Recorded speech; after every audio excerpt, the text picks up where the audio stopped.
పుట్టినరోజుని ఎలా పడితే అలా జరుపుకోకూడదు. పుట్టినరోజు జరుపుకునేటటువంటి వ్యక్తి ఆ రోజు తెల్లవారుజామున నిద్ర లేచి అభ్యంజన స్నానం చెయ్యాలి. అంటే ఒంటికి నూనె వ్రాసుకుంటే అలక్ష్మి పోతుంది. ఆ నూనె అలదుకొని తలస్నానం చేస్తారు.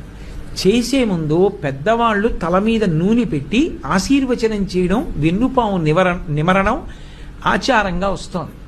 ఆ స్నానం చేసిన తరువాత ఇష్టదేవతని ఆరాధన చెయ్యాలి. ఇంట్లో కులదైవం ఇష్టదైవం ఉంటారు. ఆ కులదైవాన్ని ఇష్టదైవాన్ని ఆరాధన చెయ్యాలి.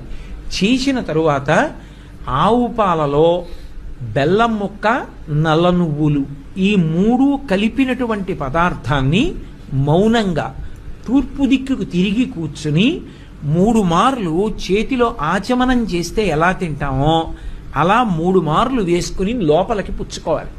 3 మార్లే. ఎందుకు